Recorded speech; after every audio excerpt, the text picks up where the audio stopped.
Bonjour à tous et bonne année 2018 qui commence sous le signe du rasage glabre, intégral et propre, ainsi que sous le signe de l'eau, pas de bol, mais également sous le signe d'Insidious 4, la dernière clé qui sort le 3 janvier. Alors, que vaut ce dernier film en date de la saga initiée par James Wan?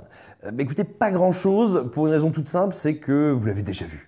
Grosso modo, vous l'avez déjà vu. Pour la deuxième fois, on ne colle plus au basque de la famille Lambert, mais à la voyante médium exorciste qui est apparue déjà dans le premier épisode. C'est pas un personnage extrêmement intéressant, c'est pas un personnage dont les enjeux dramatiques sont fascinants, et même si là on essaye de nous ramener sa famille et sa maison de famille comme lieu principal de la hantise, on n'a pas beaucoup d'affect, on n'a pas beaucoup d'intérêt pour ce qui lui arrive, ni pour les deux espèces de nerds qui sont là pour faire de gros clins d'œil bien épais au public un peu geek. Voilà, donc à partir du moment où on se fascine pas pour eux, c'est compliqué de s'intéresser énormément au film.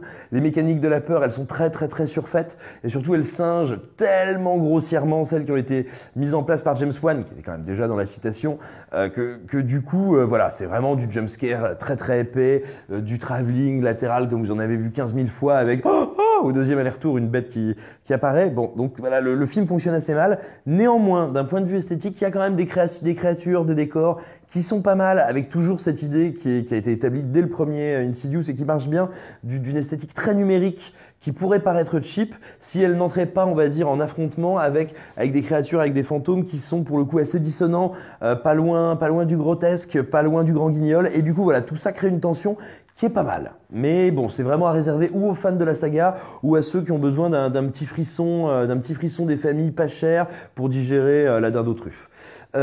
Écoutez, on vous souhaite donc quand même un très bon début d'année. N'hésitez pas à partager cette vidéo, à la liker, à la commenter, à nous dire combien elle était fine, spirituelle, ou combien elle était nulle, bête, et combien nos géniteurs ont eu tort de nous faire venir au monde.